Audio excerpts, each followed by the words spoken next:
Escape of the sun season 2 episode 12 में हम सांगचन group का सीन देखते हैं जहाँ किर दौड़ते हुए आता है, जहाँ उसे पता चलता है कि प्रेस कॉन्फ्रेंस जो होने वाला था वो यहाँ नहीं हो रहा है, वो किसी और प्लेस पे हो रहा है।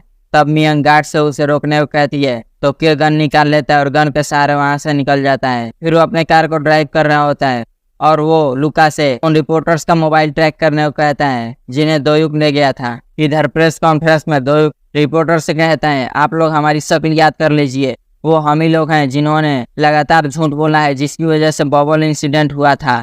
तब एक रिपोर्टर बोलता है आप लोगों को ये सब पहले पुलिस को बताना चाहिए था। तो जूरान कहती है पुलिस को बताने से पहले हमें ऐसे कुछ रिपोर्टर्स चाहिए थे जो सिर्फ सच्चाई लिखते हैं, जिसके लिए हमने आपको चुना है। तभी एक रिपोर्टर पूछती है कि अगर ये बात है तो पिछली बार उस कार में किसकी मौत हुई थी। तो मोने उन्हें बता देती है कि उस कार में उसके भाई की मौत हुई थी। तभी एक रिपोर्टर जो पीछे बैठे होते हैं वो उनसे बोलते हैं ये भी हो सकता है कि आप लोग हमसे झूठ बोल रहे हो ताकि हम लोग फंस जाएं। तो दोई कहता है हमें आप लोगों पर विश्वास है, हमने आप लोगों को चुना है क्योंकि आप लोग हमेशा सच्चाई लिखते हैं और आप लोग आर्टिकल लिखने को अपनी ड्यूटी मानते हैं और ये आप लोगों पे है कि आप इस आर्टिकल को पोस्ट करेंगे या नहीं। तभी सारे रिपोर्टर्स को पता चलता है कि उनका कोई भी आर्टिकल ऑनलाइन पोस्ट नहीं हो रहा है क्योंकि वहाँ का पूरा नेटवर्क सिस्टम ही डाउन था। तभी एक आदमी आता है और कीटक से कुछ कहता है। तब कीटक दोयू के पास जाता है और उससे बताता है कि इस एरिया में एक अटैक हुआ है जिसकी वजह से पूरे एरिया का नेटवर्क सिस्टम डाउन हो गया है। तो दोयू कहता है कि को हमारे लोकेशन का पता चल गया है, उसी ने ये किया है। फिर हम लुका को देखते हैं जिसने ये सब किया होता है, जहाँ चांग लुका को ये करते हुए देख चौंक जाता है। फिर दोयू सारे रिपोर्टर्स को लोकेशन चेंज करने को बोलता है, लेकिन उससे पहले उन्हें उनका मोबाइल बंद करने को कहता है। फिर सारे रिपोर्टर्स अपना मोबाइल बंद कर निकलने लगते हैं। तभी एक रिपोर्टर के हाथ से मोबाइल गिर जाता है और वो उस मोबाइल को ऑन ही रख देता है। फिर दोयुक जूरान और नामचुल से बच्चों को पास जाने को कहता है क्योंकि उन्हें भी खतरा होता है कैसे। फिर हम चांसंग और के को देखते हैं जहाँ उन्हें पता होता है कि वो लोग लोकेशन चेंज कर रहे हैं। तो के लुका से उनका लोकेशन ट्रैक करते रहने को कहता है। फिर वो चांसंग से उसके लिए कुछ करने को कहता है। फिर हम क्योंगसू और मोने की माँ को देखते हैं जहाँ तीनों बच्चे आते हैं और हाना उन्हें बताती है कि जो गार्ड बाहर थे वो बेहोश हो गए हैं। तब क्योंगसू को पता चल जाता है कि वो लोग यहाँ आ गए हैं। तब वो अपनी माँ से बच्चों को लेकर भागने को कहता है। फिर वो बच्चों को भी ये सारी बातें समझा देता है कि उन्हें पीछे वाले दरवाजे से भागना है और वो अपनी माँ को भी कहता है भागने के लिए, लेकिन उसकी माँ हाना से फिलिप और एरिका के साथ भागने को कहती है और वो वहीं रह जाती है। फिर वो दरवाजे को सोफे से लॉक करते हैं लेकिन कुछ गुंडे अंदर आ जाते हैं। फिर वो बच्चों को ढूंढने लगते हैं जहाँ क्योंगसू और एक गुंडे में लड़ाई हो जाती है। तभी उन्हें पता चलता है कि बच्चे भाग गए हैं। तब एक गुंडा उन्हें बच्चों को ढूंढने को कहता है। तब क्योंगसू उन्हें रोकने की कोशिश करता है लेकिन वो हार जाता है। फिर हम बच्चों को देखते हैं जो दौड़ते हुए छुप जाते हैं जहाँ गुंडे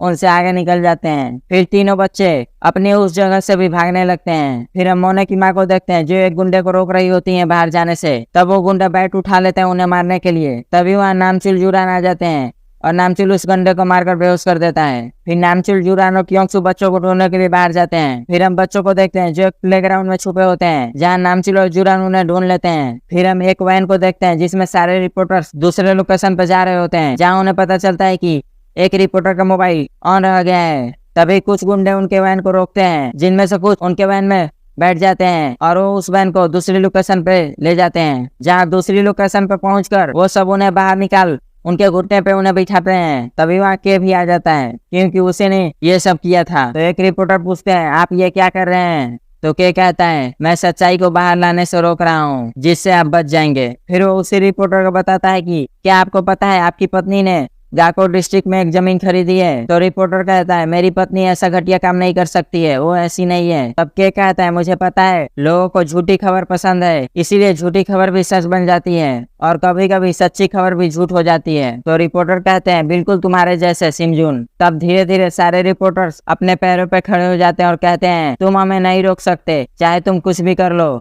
हम पूरी दुनिया को तुम्हारी सच्चाई बताएंगे। तब के हंसने लगता है और कहता है क्या आप लोग ये कर सकते हैं। और वो लुका से उन सारे रिपोर्टर्स के फैमिली मेंबर्स के सीक्रेट चैट को रिवील करने को कहता है जहाँ लुका उन सारे रिपोर्टर्स के मोबाइल पे वो सारे सीक्रेट चैट्स भेज देती है जिसे देख उनकी हवा निकल जाती है। फिर के उन सबको वो सारे चार्ट हवा में एआई के थ्रू दिखाता है और कहता है अगर ये सारे चार्ट बाहर आ गए तो आप लोगों का क्या होगा, आपके फैमिली मेंबर्स का क्या होगा। हो सकता है आप लोगों का कोई मेंबर आत्महत्या कर ले और हो सकता है कोई जिंदगी भर के लिए अपना रूम ही ना छोड़े। तब भी रिपोर्टर्स को के की बातों पर शक होता है। तब के वहाँ एक ड्राइवर को गोली मार देता है जो वैन चला रहा होता है। तब के कहता है अब आप लोगों की कमान मेरे हाथों में है, अब आप लोग वही आर्टिकल लिखना जो मैं कहूंगा। फिर हम दोयू को देखते हैं जो संगचन ग्रुप में होता है, जहाँ कीता को उसे कॉल कर बताता है कि कोई रिपोर्टर अब तक नहीं पहुंचा है, लगता है उन्हें कुछ हो गया है। तो जिन्मो कहता है के ने सबको पकड़ लिया होगा। तब दोयुक अपने और दूसरों का कन्फेशन वीडियो ऑनलाइन अपलोड करने लगता है। फिर हम एक आदमी को देखते हैं जिसके सर पे चांसंग ने गन तानी हुई थी और वो उससे मेन इलेक्ट्रिक डिवाइस बंद करा देता है, जिसकी वजह से उनका अपलोड रुक जाता है। तो दोयुक और जिन्मो ठीक करने के लिए निकलते हैं। तभी हम देखते हैं कि उसने इलेक्ट्रिक रूम में आग लगवा दी होती है। फिर हम मियांग को देखते हैं जो दबा दबा कर के को गाली दे रही होती है। तभी वहाँ चांसंग आता है और वो मियांग को बेहोश कर देता है। फिर वो उस अपलोड को कैंसिल कर मेमोरी कार्ड ले जाता है। फिर हम नेक्स्ट डे का सीन देखते हैं जहाँ मियांग को होश आता है और वो उन्हें बताती है कि ये सारा काम के का नहीं बल्कि चांसंग का था। जहाँ वो सब आपस में बात करते हैं कि अब वो क्या करें क्योंकि उनके पास कोई रास्ता नहीं दिख रहा था। तो मियांग उनका हौसला बढ़ाती है। फिर हम के और चांसंग को देखते हैं जो ड्रिंक कर रहे होते हैं अपने सक्सेस की खुशी में, जहाँ चांसंग के से कहता है मैं तुम्हारी साइड में हूँ, इसका मुझे बहुत खुशी है, लेकिन सबसे ज्यादा खुशी लुका के लिए है, ये तो सब कुछ कर सकता है। तो के कहता है लुका एक मास्टरपीस है जिसका पूरा फंक्शन यूज करने के लिए मुझे गाको डिस्ट्रिक्ट कैसे भी चाहिए। तो चांसंग उससे पूछता है कि तुम्हें गाको डिस्ट्रिक्ट ही क्यों चाहिए। तो के लुका से बोल चांसंग को अपना पूरा प्लान दिखा देता है कि वो गाको डिस्ट्रिक्ट पे एक सेंट्रल लेवल का डाटा सेंटर बनाने वाला है ताकि वो पूरे देश को कंट्रोल कर पाए, जिससे वो पूरे देश का राजा बन जाएगा। फिर वो चांसंग से कहता है ये सब हो जाने के बाद मैं तुम्हें अपना राइट हैंड बनाऊंगा, जिसके लिए चांसंग मान जाता है। फिर के कहता है हमारी दोस्ती की खुशी में मैं तुम्हें एक गिफ्ट देने वाला हूँ जिसके लिए तुम बहुत बेसब्र हो। जहाँ चांसंग समझ जाता है कि वो दोयुक की बात कर रहा है। फिर हम देखते हैं कि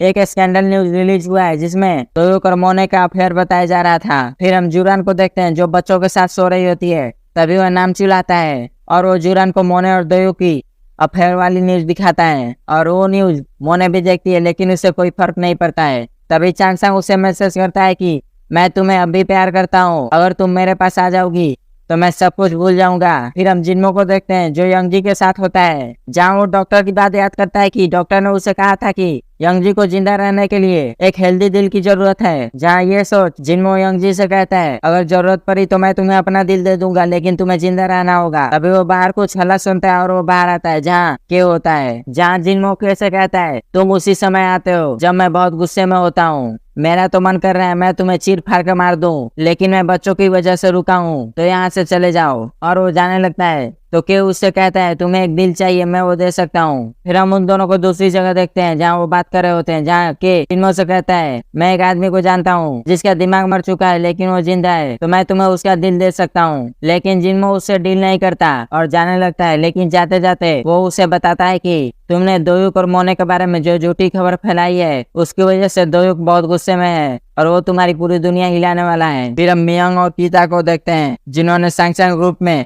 एक प्रेस कॉन्फ्रेंस रखा था, जहाँ मियांग रिसेंट एक्सीडेंट को लेकर सबसे ये कहती है कि वो अब से चेयरवुमैन की पोजीशन से रिजाइन करती है। तब एक रिपोर्टर पूछते हैं कि तब ये ग्रुप बिना चेयरमैन के होगा। तो मियांग कहती है नहीं, ऐसा नहीं होगा, हमारे पास हमारा नया चेयरमैन है। और वो उन्हें बुलाती है। वो और कोई नहीं बल्कि दोयुक है। फिर दोयुक स्टेज पे आता है। तभी एक रिपोर्टर पूछती है दोयुक इस ग्रुप का चेयरमैन बनेगा, लेकिन सब कोई इसके अफेयर के बारे में बातें कर रहा है, आपको लगता है ये क्वालिफाई है इस पोजीशन के लिए? तो मियांग कहती है ये क्वालिफाई क्यों नहीं है।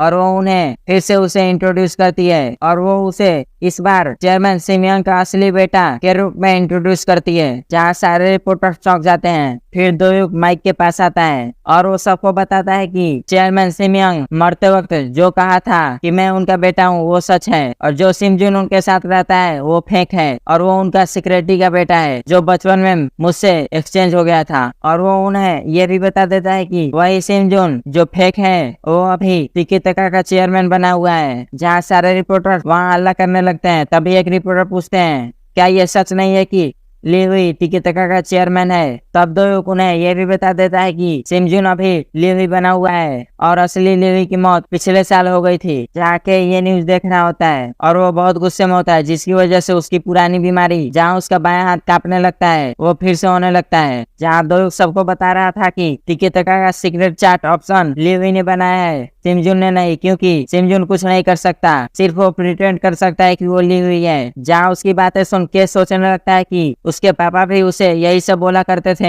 तब के चिल्लाने लगता है और सारा सामान फेंकने लगता है। तभी लूका वहाँ चारों तरफ रेड लाइट करने लगती है और वो बोलती है कि मास्टर का हार्ट रेट बढ़ गया है, उन्हें बीपी हो गया है, उन्हें रेस्ट की जरूरत है। इधर मियांग सारे रिपोर्टर से कहती है इस लड़के में मुझे अपना भाई दिखता है और वो ऐलान करती है कि आज से फेक और असली के बीच में लड़ाई शुरू होने वाली है। इधर के ये सब देख बोल रहा होता है मैं फेक क्यों हूँ और तुम असली क्यों हो। बचपन से मैंने पापा को अपने साथ खेलते हुए पाया है, मैंने उन्हें सब कुछ प्रोवाइड किया है, चाहे वो दवाई हो या कोई भी सर्विस, और इन सब के बावजूद मैं फेक हूँ। और वो कहता है कि ये सब कुछ तुम्हारी वजह से शुरू हुआ है दोयुक, अगर तुम मेरे पापा के असली बेटे नहीं होते तो मैं इतना बड़ा राक्षस नहीं बनता। फिर हम मियांग और दोयुक को देखते हैं जो अपना डीएनए टेस्ट कराते हैं ताकि वो प्रूफ कर पाए कि दोयुक ही चेयरमैन सिमयांग का असली बेटा है। और इधर के रिपोर्टर से कहता है कि चेयरमैन सिमयांग का बेटा कौन है ये अलग बात है, लेकिन ये झूठ बात है कि मैं सिमजुन हूँ। और वहीं चांगसंग भी होता है जो रिपोर्टर से कहता है दोयुक ये सब कर रहा है क्योंकि वो इस खबर से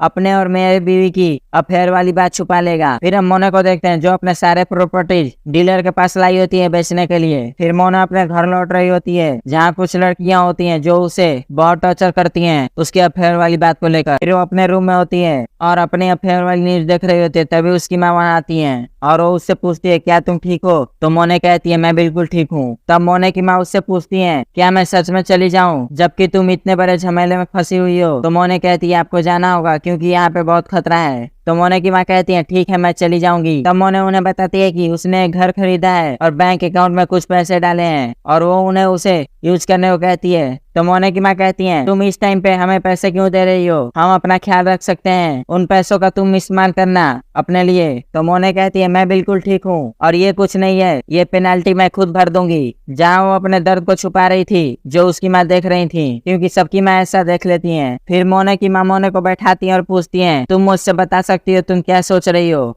तो मोने कहती है मैं अपने बारे में नहीं सोच रही हूँ, मुझे दोयुक की चिंता हो रही है क्योंकि इस खबर की वजह से उसे बहुत फर्क पड़ेगा, उस पर कोई विश्वास नहीं करेगा। और वो अपने माँ से पूछती है मुझे ये सब ठीक करने के लिए क्या करना चाहिए। फिर हम बच्चों को नामचुल और जुरान के साथ खेलते हुए देखते हैं। तभी वहाँ मोने भी आ जाती है जहाँ फिलिप उनसे बोल रहा होता है कि मैं अब घर में नहीं रह सकता, मुझे बाहर जाना है, मैं कितने दिनों से अपने दोस्तों से नहीं मिला हूँ। और वो गुस्सा होकर चला जाता है। तब मोने मियांग को कॉल करती है और वो उन्हें एक जगह ढूंढने को कहती है जहाँ बच्चे सुरक्षित होकर खेल सकें। फिर हम नेक्स्ट डे का सीन देखते हैं जहाँ किसी और जगह पे वो सारे बच्चे और वो सब भी होते हैं जहाँ मियांग भी बच्चा बन रही होती है। फिर मोने कार की डिक्की से अपना सामान निकाल रही होती है जहाँ दोयुक आकर उसकी मदद करता है, लेकिन वो दोनों आपस में बातें नहीं करते हैं। फिर हम जिन्मो को देखते हैं जो वीडियो रिकॉर्डिंग कर रहा होता है। फिर वो बच्चों को बुलाता है जहाँ वो वीडियो के थ्रू ये सब कुछ यंगजी को दिखा रहा होता है, जहाँ यंगजी की आंखों से आंसू निकलता है। फिर हम रात का सीन देखते हैं जहाँ वो सब खाना बनाने के लिए सब्जियां काट रही होती हैं और आपस में बातें भी कर रही होती हैं। जहाँ सब्जी काटते हुए मोने का हाथ थोड़ा कट जाता है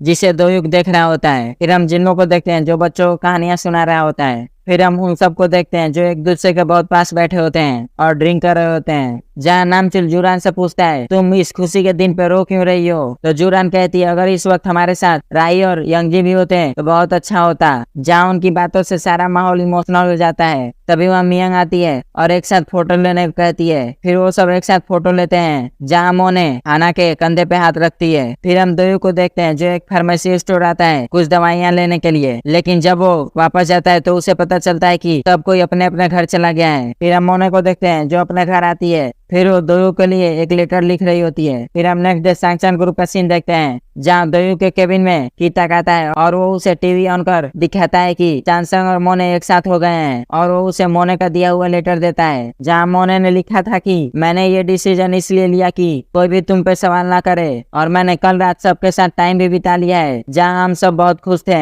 अब मैं फिर से अपने पुरानी जिंदगी में जा रही हूँ, जहाँ मैं सिर्फ खुश रहने की एक्टिंग करने वाली हूँ, और मैं उन सब से बदला लूंगी। जहाँ मोने और चांगसंग को भी देखते हैं, जहाँ वो लोग रिपोर्टर का शुक्रिया करते हैं ये सब शूटिंग करने के लिए। फिर मोने वापस अंदर आ जाती है, जहाँ चांगसंग कहता है तुम वापस आ गई तो ये घर रहने लायक लग रहा है। तो मोने कहती है तुम्हें अपना प्रॉमिस याद है ना, तुम दोयों को कुछ नहीं करोगे। तो चांगसंग कहता है मुझे अपना प्रॉमिस याद है, मैं उसे तब तक कुछ नहीं करूंगा जब तक तुम उसे नहीं मिलती। तो मोने कहती है मैं तुमसे वादा करती हूँ मैं उससे कभी नहीं मिलूंगी। तब चांगसंग उसे किस करने की कोशिश करता है, लेकिन मोने उसे रोक देती है। फिर वो सोचती है मैं तुम्हें मार दूंगी, और वो खुद ही चांगसंग को किस करने लगती है। और ये एपिसोड यहीं समाप्त हो जाता है। मिलते हैं नेक्स्ट एपिसोड में। अगर एक्सप्लेनेशन पसंद आए तो चैनल को सब्सक्राइब और वीडियो को लाइक करें।